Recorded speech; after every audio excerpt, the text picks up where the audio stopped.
الصالحين والصلاة والسلام على أشرف الأنبياء وسيد المرسلين وعلى آله وصحبه أجمعين أما بعد.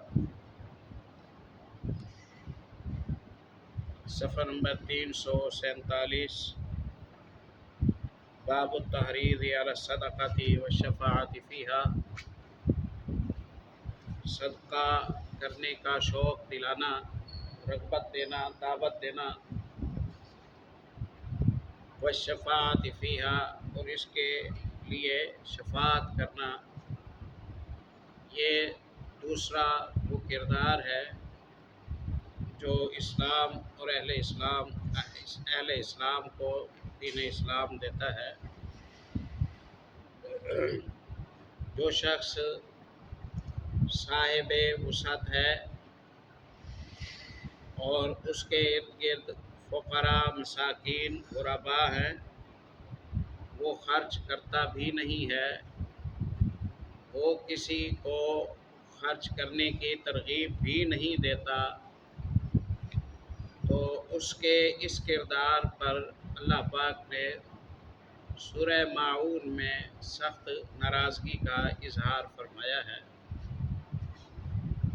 اللہ رب العزت ارشاد فرماتے ہیں ارائیت الذی یکذب بالدین، کیا آپ نے اس شخص کو بھی دیکھا ہے کہ جو جزا و سزا، حساب و کتاب، یعنی میدان محشر اور قیامت کے دن کو جھٹلاتا ہے، تسلیم نہیں کرتا ہے. فذلک الذی یدع الیتیم، اللہ ہم نے ایسے بندے کو تو نہیں دیکھا جو کہتا ہو میں قیامت کو نہیں مانتا، میں جزا سزا بدلے کے دن کو نہیں مانتا.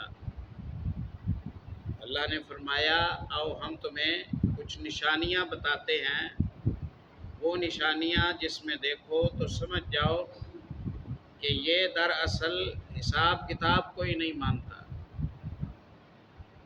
کچھ کردار ہیں، وہ کیا کردار ہے؟ فذلک الذی یدع الیتیم، وہ شخص کہ جو یتیم کو دھکے دیتا ہے، کیونکہ یتیم کو دھکے کے بدلے میں اس کا کفیل میسر نہیں ہے، اس کا گوشہ کمزور ہے، کڑوی کسیلی پر وہ چپ کر جائے گا. جس کا والد زندہ ہے اسے یہ دھکا دے گا تو دھکے کے بدلے دھکا ملے گا. یہ بد اخلاقی کرے گا تو اس سے اس کا حساب لیا جائے گا.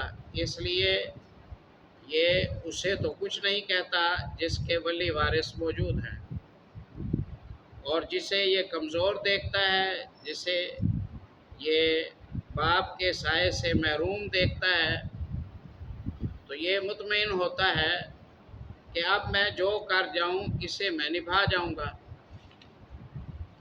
گویا اللہ کے ڈر کی وجہ سے تو اس کا کوئی رویہ نہیں بنتا، بندوں کے خوف کی وجہ سے بنتا ہے. جہاں بندوں کا ڈر ہے وہاں رک جاتا ہے، اور جہاں بندوں کا ڈر نہیں ہے وہاں اپنا ہاتھ چلا لیتا ہے. یہ دراصل عملی طور پر حساب و کتاب، جزا و سزا، قیامت کے دن کا انکار کرنا ہے کہ وہ قیامت کو نہیں مانتا. وہ تو لوگوں کے ڈر کی وجہ سے ظلم نہیں کرتا، اور جہاں ڈر نہ ہو وہاں کر جاتا ہے ظلم. اللہ محفوظ فرمائے. اس آیت کا پیغام یہ ہے کہ آپ کمزور کے ساتھ معاملہ کرتے ہوئے دراصل آپ کی طاقت کا، آپ کے تحمل کا، آپ کے ظرف کا امتحان ہوتا ہے. اس موقع پر اپنی لب و لہجے کو، اپنے انداز کو، اپنے برتاؤ کو محتاط رکھیں جب ایسے شخص سے بات کر رہے ہوں کہ جو کمزور ہے، کیونکہ اس کے ساتھ اگر بات کرنے میں آپ نے بھی بے احتیاطی کی، اس نے بھی جواب نہ دیا تو کھاتا آخرت پر جا پڑے گا، دینا تو پڑے گا. ایسا تو سوال ہی پیدا نہیں ہوتا کوئی کسی کا حق مارے اور ظلم کرے اور پھر وہ صاف صوف جنت میں بھی چلا جائے اور محمد صلی اللہ علیہ وسلم کا وہ ہمسایہ بھی ہو اور صبح و شام صدیق و فاروق کی زیارت بھی کرے. ادھر وہ ظلم کرتا رہا اور ادھر وہ ابو بکر و عمر کا ہمسایہ بھی ساتھ ہو رضی اللہ عنہ، یہ تو ممکن ہی نہیں ہے، یہ تو ممکن ہی نہیں ہے، یہ اللہ کی شان کے خلاف ہے اور اللہ ایسا نہیں کرتا۔ بلکہ حدیث میں آتا ہے، آگے ہم پڑھیں گے، آپ صلی اللہ علیہ وسلم فرماتے ہیں کہ اللہ قیامت والے دن جن لوگوں کے گناہوں کو معاف کر کے فیصلہ فرمائے گا کہ انہیں میں جنت میں بھیجتا ہوں، اپنے متعلق سارے گناہ معاف کر دے گا، لیکن ان کے ذمے کچھ گناہ ہوں گے بندوں کے حقوق کے متعلق۔ اب انہیں اللہ تعالیٰ معاف کرے اور جنت میں بھیج دے تو یہ حق کھا کے جنت میں چلے گئے، یہ نہیں کرے گا اللہ۔ فَيُوقَفُونَ عَلَىٰ قَنْطَرَةٍ بَيْنَ الْجَنَّةِ وَالنَّارِ، اللہ پاک انہیں جنت اور جہنم کے درمیان ایک پل پر انہیں کھڑا کرے گا۔ جس نے دنیا میں ظلم کیا اسے بھی، جس نے دنیا میں ظلم سہا اسے بھی، ظالم اور مظلوم دونوں کھڑے ہو جائیں گے اور وہی کیفیت اللہ پیدا فرما دے گا۔ اب جو طاقتور ہے اسے کمزور اللہ کر دے گا اور جو کمزور ہے اسے طاقتور کر دے گا۔ فَيَقْتَصُّ بَعْضُهُمْ بَعْضًا، رسول اللہ صلی اللہ علیہ وسلم فرماتے ہیں پھر یہ اپنے اپنے بدلے چکا لیں گے۔ جب بیلنس برابر ہو جائے گا اس وقت یُؤْذَنُ لَهُمْ فِي دُخُولِ الْجَنَّةِ، یہ اس اہل ہو جائیں گے کہ اب یہ جنت میں چلے جائیں، اب یہ جنت میں چلے جائیں۔ یہ انتہائی حساس تعلیم ہے کہ یہ تو مسلمان کو اس کے کان میں پھونک دیا جائے، اسے کلیئر کٹ دو ٹوک لفظوں میں بتا دیا جائے کہ تو حق مار کے جنتی نہیں بن سکتا، ایسا ہے تو خواب بھی نہ دے کہ حق مارے اور پھر تو جنت میں چلا جائے، یہ سوال ہی پیدا نہیں ہوتا۔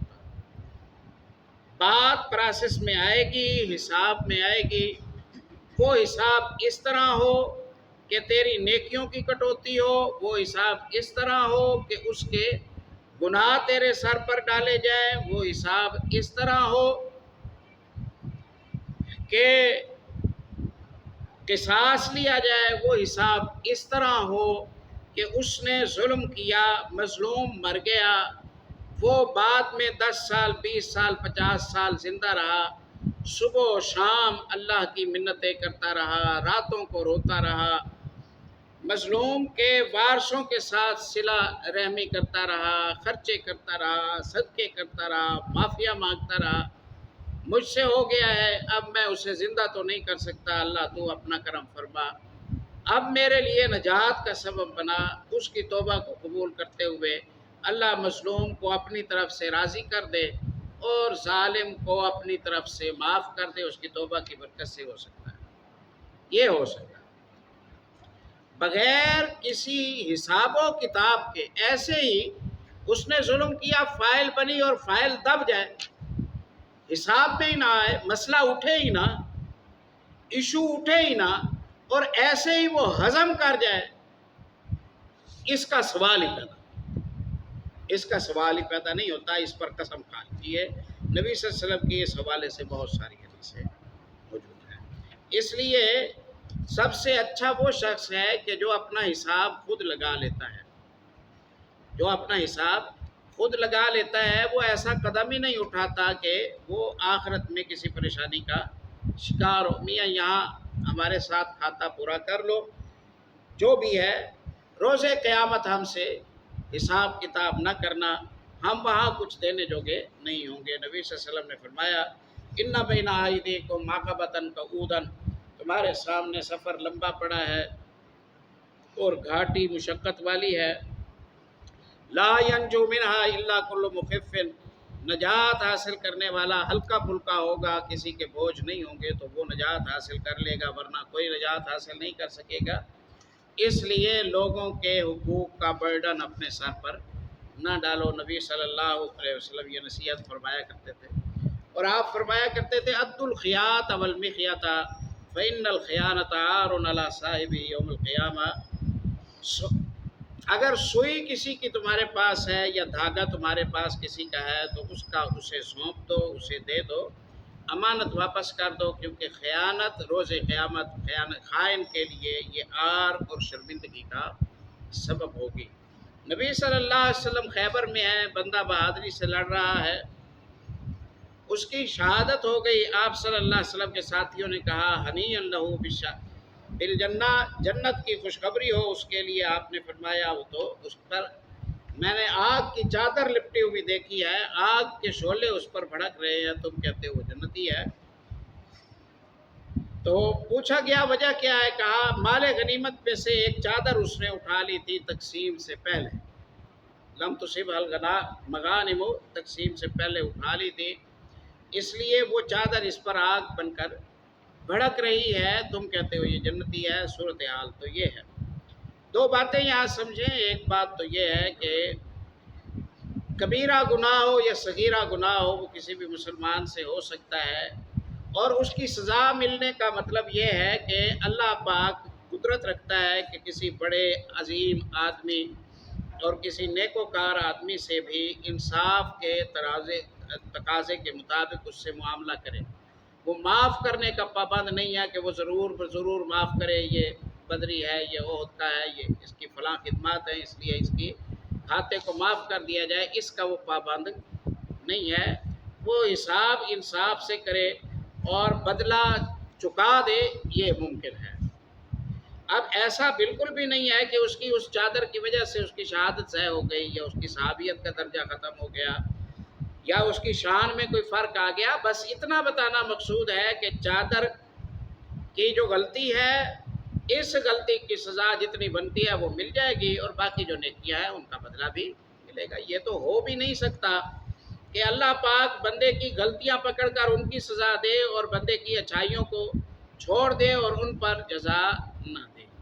تو جتنی غلطی ہے اتنی سزا اگر اللہ دینا چاہے تو اللہ دے گا، ورنہ مرتکب الکبیرہ جو ہوتا ہے وہ اللہ کی مشیت اور مرضی پر معلق ہوتا ہے۔ اللہ اس کے بارے میں جو فیصلہ کرے، صاف معاف کرے، آدھی سزا معاف کرے، چوتھائی معاف کرے، قصاص کی صورت بنا دے، ساری ہی معاف کر دے، جو وہ کرنا چاہے وہ اس کی مرضی ہے۔ تیاری کی جائے گی اس بنیاد پر کہ کہیں ہم پھنس نہ جائیں، تیاری اس بنیاد پر کی جائے گی۔ آپ صلی اللہ علیہ وسلم نے جب یہ فرمایا تو ایک شخص دو تسمے لے کے آیا، بخاری میں حدیث آتی ہے، دو تسمے لے کے آیا۔ اس نے کہا کہ یہ بھی میں نے اٹھا لیے تھے مال غنیمت میں سے تقسیم سے پہلے، تو آپ یہ بھی واپس لے لیں، مجھے نہیں پتا تھا کہ اتنا حساس مسئلہ ہے۔ تو آپ صلی اللہ علیہ وسلم نے فرمایا کہ یہ دو تسمے ہیں، یہ دو تسمے آگ کے تسمے ہیں۔ آپ نے وہ تسمے اٹھا کر دکھائے اور آپ صلی اللہ علیہ وسلم نے فرمایا کہ یہ دو تسمے آگ کے تسمے ہیں۔ اور ایک اور حدیث ابی داؤد میں آتی ہے کہ ایک شخص کی شہادت ہوئی، آپ نے فرمایا کہ سزا کا یہ حقدار ہے اور اسے سزا مل رہی ہے، تو ففتشنا متاعہ فوجدنا خرزا من خرز یہود لا یساوی درہمین، ہم نے اس کے سامان کو ٹٹولا کہ اس کے سامان میں کون سی ایسی چیز ہے کہ جس کی وجہ سے نبی صلی اللہ علیہ وسلم نے اس کا جنازہ نہیں پڑھایا۔ پتہ آپ سے کہا گیا نا جنازہ پڑھایا، آپ نے فرمایا ان صاحبکم ھذا قد غل، اس بندے نے کچھ خیانت کی ہے اس لیے میں جنازہ نہیں پڑھاتا۔ کہا کیا ہوا؟ سامان تلاش کیا تو دو بٹن ملے، یہودیوں کے لباس پر لگائے جاتے تھے، 2 روپوں کے نہیں تھے، 2 درہم کے وہ نہیں تھے۔ آپ صلی اللہ علیہ وسلم نے جنازہ پڑھانے سے انکار کر دیا۔ یہ تو رہی اس مسئلے کی حساسیت۔ منصب آپ کے پاس ہے، ادا کر سکتے ہیں تو چلے، ادا نہیں کر سکتے ہیں تو آپ منصب چھوڑ دیں، خیانت میں نہ جائیں۔ رقم آپ کے پاس ہے، ادا کریں، رقم نہیں ہے آپ کے پاس تو امانت لینا چھوڑ دیں۔ سیدنا زبیر ابن عوام رضی اللہ عنہ کے حوالے سے ہم نے پیچھے ذکر کیا ہوگا، آگے خمس کے حوالے سے حدیث آ رہی ہے۔ زبیر ابن عوام رضی اللہ عنہ پر قرضہ تھا 22 لاکھ درہم، 22 لاکھ درہم، اتنا بڑا قرضہ تھا ان پر۔ اور عبداللہ بن زبیر کہتے ہیں میرے ابا کو کبھی کوئی عہدہ نہیں ملا، جب انہوں نے قرضے کا حساب بتایا نا وہ کہتے ہیں ساری زندگی میرے ابا کو کوئی عہدہ نہیں ملا کہ کوئی یہ نہ سمجھے کہ وصولیوں پر لگے ہوئے تھے اور اس لیے خدا نہ خواستہ مال میں خیانت کر لی اور اس طرح مالدار بن گئے۔ کبھی بھی میرے ابا کو کوئی عہدہ نہیں ملا تھا۔ وہ کہتے ہیں جہاد کرتے تھے، غنیمت کا مال ملتا تھا، غنیمت کے مال میں اللہ برکت ڈال دیتا تھا، مال اس طرح بڑھ گیا۔ ایک وجہ۔ دوسری وجہ یہ تھی کہ بہت امانت دار تھے، اس لیے مدینے کے ارد گرد کے لوگ اپنا پیسہ ان کے پاس امانت کے طور پر رکھواتے ہیں۔ ان کے پاس امانت کے طور پر پیسہ رکھواتے تو یہ ہاتھ کھڑے کر دیتے، وہ کہتے ہیں بھائی امانت کا مسئلہ خطرناک ہے، میں امانت اپنے پاس نہیں رکھتا، کوئی اونچ نیچ ہو جائے، کوئی خرابی ہو جائے، چوری ہو جائے، میرے ذمہ پڑ جائے گی، معاملہ حساس ہے، میں نہیں رکھتا۔ وہ اب منتوں پر لگ جاتا کہ رکھ لیں صاحب، رکھ لیں صاحب، رکھ لیں صاحب، میں سنبھال نہیں سکتا، یہ 1000 دینار ہیں یا 500 دینار ہیں، رکھ لیں، جب مجھے ضرورت پڑے گی لے لوں گا۔ جب بہت زیادہ لوگ مجبور کرتے امانت دینے کے لیے، امانت رکھنے کے لیے، تو زبیر ابن عوام کہتے کہ اچھا اگر مجبور کرتے ہو تو یہ مجھے قرضہ دو اور کاپی میں میں رجسٹر میں قرضہ لکھتا ہوں، یہ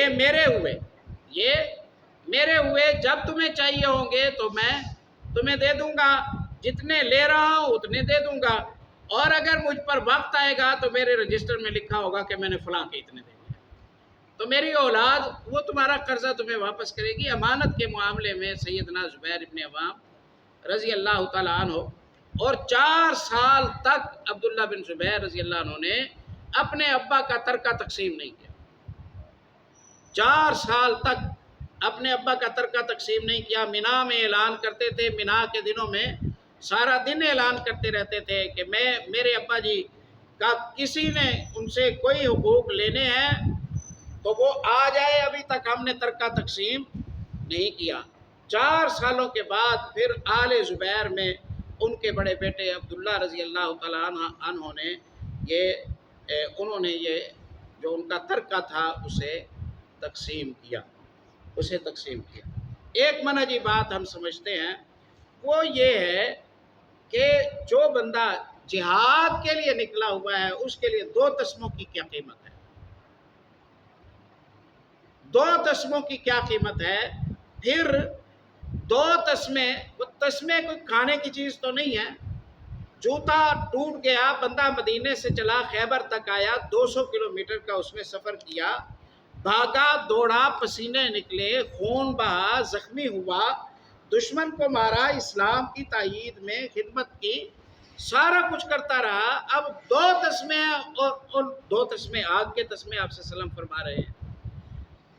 ایک تو یہ کہ اسے رعایت کیوں نہیں دی گئی؟ قانون یہ ہے، قانون بنانا تھا، لوگوں کو بتانا تھا کہ حقوق کے حوالے سے وہ لاپرواہ نہ ہوں، حقوق خطرناک ہے، اس لیے تعلیم دی ایک قسم۔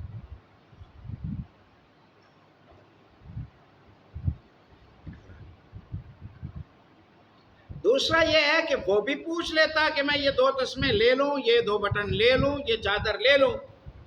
جو جہاد فی سبیل اللہ میں آیا ہوا ہے اس نے کوئی نئی چادر تو نہیں اٹھائی کہ بھئی یہاں سے لے گا اور وہاں بیچے گا، چلو پیسے کمائے گا، جیب میں رکھے گا۔ اس نے چادر لی، چادر اوڑھی، جسم اس کا فی سبیل اللہ، مال اس کا فی سبیل اللہ، وقت اس کا فی سبیل اللہ، بچوں کو یتیم کرانے کا رزق لے کے آیا ہے، بیوی کو بیوہ کرانے کا رزق لے کے آیا ہے، موت کو وہاں مانگ رہا ہے جہاں موت ملتی ہے۔ اللہ کی زمین پر اسلام کے سب سے بڑے جو دشمن ہیں ان کے خلاف لڑ رہا ہے۔ ایک چادر ہے، اس نے اٹھائی کیوں؟ اس چادر کی کیا حیثیت ہے؟ اجازت مانگ لیتا۔ یہ اہم سوال ہے۔ اس سوال کے حوالے سے واللہ عالم جو بات ہے وہ یہ ہے کہ خیانت ہوتی ہے 2 طرح کی۔ اس نقطے کو سمجھیں انشاءاللہ۔ تسامحات صحابہ اکرام کے حوالے سے جو آج کل کے بدگمان اور چغل خور ایشو اٹھاتے ہیں، اللہ کی رحمت سے چغل خوروں کا منہ اللہ کی رحمت سے بند ہو جائے۔ خیانت ہوتی ہے 2 طرح کی، ایک ہے نیت اور ارادے کی خیانت، حساب میں ڈنڈی مارنا، آگے پیچھے کر لینا کھاتا، اور پیسے کسی کے بٹور لینا، یہ سری خیانت ہے۔ ایک ہے خیانت، ایک ہے غیر ارادی خیانت۔ غیر ارادی خیانت ارادہ خیانت کا نہیں ہے، اور بندے کا خیال ہے کہ مسئلہ اتنا خطرناک نہیں ہے، یا بندہ یہ سمجھتا ہے کہ ہم سب بھی تو جہاد فی سبیل اللہ میں ہیں، تو اگر یہاں کی کوئی چیز بعد میں بھی تو استعمال تقسیم ہو کے ہمیں ہی ملنی ہے، یا وہ یہ سمجھتا ہے کہ یہ چھوٹی سی چیز ہے، اب اس کا کون حساب رکھے، اس کے متعلق اجازت لینے کی کیا ضرورت ہے، اتنی چھوٹی چھوٹی باتوں پر توجہ نہیں کی جاتی، یا وہ یہ سمجھتا ہے، تو اس کا نہیں ہوتا خیال کہ میں کچھ چوری کر رہا ہوں، اس کا نہیں ہوتا خیال کہ اس پر کوئی پکڑ ہوگی، اس پر کوئی پکڑ ہوگی، تو اس کی جو غفلت ہے اس پر یہ تنبیہ کی گئی ہے کہ جب معاملہ حقوق کا ہے تو پھر آپ کو کسی چیز کو چھوٹا بڑا نہیں سمجھنا چاہیے، آپ کو ہر معاملے میں بہت حساس ہو کر اور بہت ذمہ دار ہو کر سوچنا چاہیے اور حساب لگانا چاہیے۔ تو یہ جو صحابہ کرام جن کی شہادتیں ہوئیں اور پھر یہ 2 بٹن یا 2 تسمے یا ایک چادر ہے، جو یہ خیانت اور چوری کے ارادے سے نہیں اٹھائی گئی، نہ یہ چوری اور خیانت تھی، یہ ایک لاپرواہی تھی، یہ ایک غفلت تھی، یا استغفر اللہ، یہ ایک لاابالی صورت تھی، یا یہ ایک ایسا اندازہ تھا یا ایسا گمان تھا کہ یہ چیز ایسی نہیں ہے کہ جس پر حساب لیا جائے گا، بس کوئی انکار نہیں تھا، کوئی ارادہ نہیں تھا کہ وہ اس کو اپنے قابو میں لے لیں، کوئی چھپانے کی بات نہیں تھی، بس یہ سمجھا کہ یہ چھوٹی موٹی چیز ہے، اس طرح کی چیزوں کو ہمیں استعمال کرنے میں کوئی پکڑ نہیں ہوگی، حالانکہ اس پر پکڑ تھی۔ نبی صلی اللہ علیہ وسلم فرماتے ہیں نا، بعض دفعہ بندہ کوئی اللہ کی ناراضگی کا ایک لفظ اپنی زبان سے نکالتا ہے اور اس کا نہیں ہوتا اندازہ کہ یہ بھی لکھا جائے گا، اور اسی ایک لفظ پر اللہ ناراض ہوتا ہے اور 70 سال کے لیے بندے کو جہنم کی آگ میں پھینک دیتا ہے۔ اب اگلی بات جو منکرین حدیث کی طرف سے عموماً سوال بھی آتا ہے، وہ کہتے ہیں کہ جی اب اتنی سی بات پر بندے کو جہنم میں ڈالا جائے، سزا زیادہ ہے، جرم تو چھوٹا ہے، نہیں، اسے رعایت کتنی دی گئی ہے، اسے رعایت کتنی دی گئی ہے، اسے رعایت 50% کی تو رعایت دی گئی ہے، 50۔ قانون ایگریمنٹ جو سائن ہوا وہ یہ ہوا کہ آخری سانس تک تو نے ایک بھی نافرمانی نہیں کری، لا الہ الا اللہ کا یہی معنی ہے۔ ایگریمنٹ یہ سائن ہوا، معاہدہ یہ ہوا کہ تجھے ایک پیسہ بھی معاف نہیں ہے، اور اللہ نے ترازو لگا کر آدھے معاف کر دیے، ترازو لگا کر آدھے معاف کر دیے، کیونکہ جن کے برابر بھی ہوں گے نا نیکیاں اور گناہ، برابر بھی ہوں گے، یہ اصحاب اعراف ہیں، آخر یہ جنت میں چلے جائیں گے، آدھے تو اللہ نے معاف ویسے ہی کر دیے، تو اب وہ ایک جرم نہیں جس پر سزا مل رہی ہے، وہ 51واں جرم ہے جس پر سزا مل رہی ہے، وہ 51واں جرم ہے، ورنہ تو اسے معافی مل گئی تھی، اگر برابر بھی پلڑے ہو جاتے تب بھی اسے معافی مل گئی تھی۔ پھر معاف کرنے کے لیے 5 شفاعتیں ہیں محمد رسول اللہ صلی اللہ علیہ وسلم کی، اور 3 دفعہ اللہ پاک اپنی شان کے مطابق جہنم سے مٹھی بھر کے لوگوں کو جہنم سے نکال دے گا، جن کے دل میں ذرے کے برابر بھی ایمان ہوگا، نشان کے برابر بھی ایمان ہوگا، اللہ انہیں بھی نکال دے گا۔ تو وہ جرم ایک نہیں ہوتا، وہ جرم ایک نہیں ہوتا جس کا ریئیکشن آتا ہے، اور ایسا دنیا میں بھی ہوتا ہے، ایسا دنیا میں بھی ہوتا ہے۔ آپ نے اپنی دکان پر ملازم رکھا، آپ نے دیکھا کہ حساب میں اس نے کوئی خرد برد کر دی ہے، اندازہ آپ کو لگ گیا کہ بندہ 500 روپے کا کوئی پھٹی لگا چکا ہے، آپ نے کہا چلو غریب آدمی ہے اور اس کی پردہ پوشی کرتے ہیں، آپ پی گئے اور وہ اسی طرح چلتا رہا۔ پھر آپ نے دیکھا کہ اس نے 500 کی مزید پھٹی لگائی، پھر آپ نے دیکھا کہ 400 اور پچھلے ہفتے میں اس نے، پھر آپ نے دیکھا کہ مہینہ پہلے بھی اسی طرح ہوا۔ اب آپ کا صبر جب ختم ہوتا ہے، آپ 20ویں دفعہ اسے پکڑتے ہیں، اس کے 50 روپے پر پکڑتے ہیں، آپ اسے دکان سے نکال دیتے ہیں۔ اب دنیا کو کیا لگے گا؟ دنیا کو یہ لگے گا کہ یہ بڑے ظالم ہیں دکاندار، کہ انہوں نے 50 روپے اس بیچارے نے چوری کیے، اور انہوں نے اس کے نہ بچوں کو دیکھا، نہ اس کی غریبی کو دیکھا، نہ اس کی مجبوری کو دیکھا، 50 روپے کی وجہ سے بندے کو فارغ کر دیا۔ انہیں کیا پتا کہ 50 دفعہ اس سے پہلے آپ معاف کرتے آ رہے ہیں، آپ پردہ پوشی کرتے آ رہے ہیں، آپ موقع دیتے آ رہے ہیں۔ تو دنیا کو بھی اسی طرح لگتا ہے کہ یہ شلوار ٹکنے سے نیچے ہوئی، آگ میں جلنے لگ گئی۔ تو آگ میں کیوں جلی؟ شلوار میری، جسم میرا، اور وہ ٹکنے سے نیچے ہو، آگ میں اللہ جلا دیتا ہے، کیوں؟ تو دراصل اللہ نے جو رعایت دی ہے، اس رعایت کے باوجود وہ ایک نیکی کو 700 لکھتا ہے، ایک گناہ کو ساری زندگی آپشن دیتا ہے، جب معاف کراؤ کر دیتا ہے معاف۔ بس بول کے کہہ دو معاف کر دیتا ہے، بول نہیں سکتے دل سے ارادہ کرو معاف کر دیتا ہے۔ پھر بھی یہ معاف نہیں کراتا تو سراسر اس نے زبردستی اپنے آپ کو جہنم میں اپنے آپ کو پھینکنے کی کوشش کی۔ اس کی ڈیمانڈ پر اللہ نے اسے سزا دی، ورنہ اللہ کا پروگرام یہی تھا کہ اسے جہنم سے محفوظ۔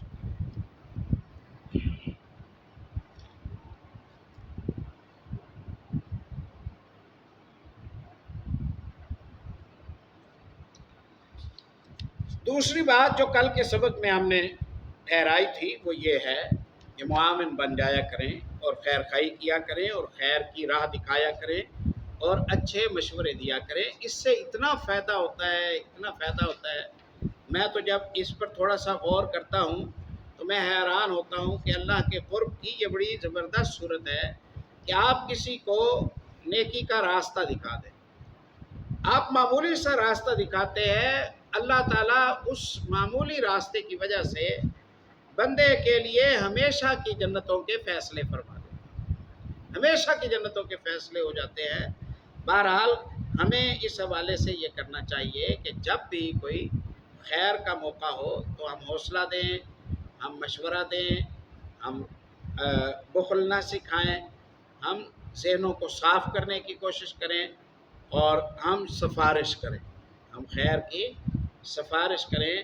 کتنے ہی معاملات ایسے ہوتے ہیں جن میں ہم اگر تھوڑی سی توجہ کر لیں، تھوڑی سی ہم توجہ اگر کر لیں نا تو ہم بہت بڑا فائدہ حاصل کر سکتے ہیں۔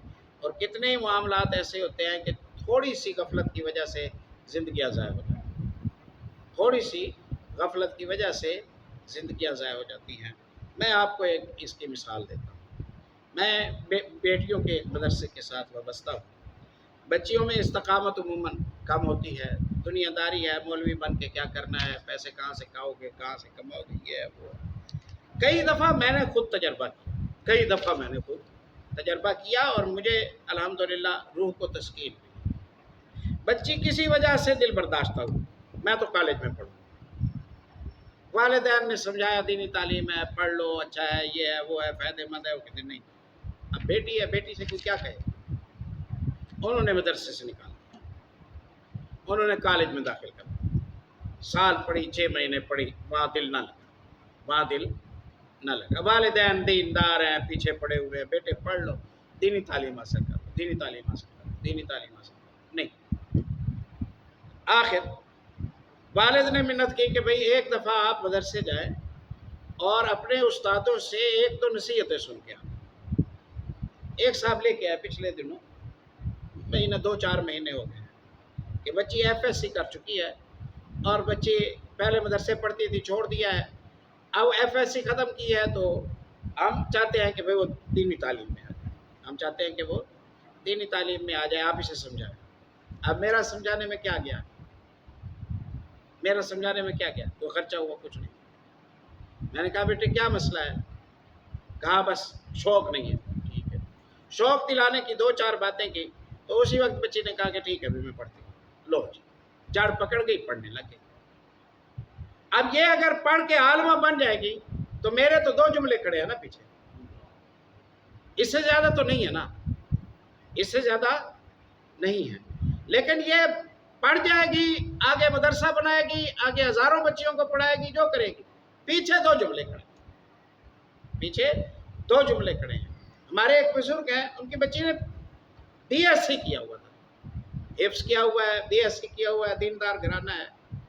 میں نے کہا اتنی قابل آپ کی بچیاں، انہیں تو دینی علم حاصل کرنا چاہیے.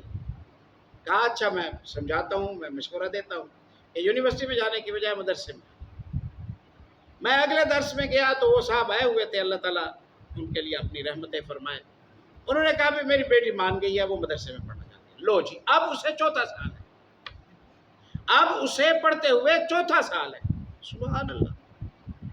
کیا ہوا؟ ہمارا کیا گیا؟ کچھ بھی نہیں کیا، صرف راستہ دیا. کاش یہ کام ہو جاتا.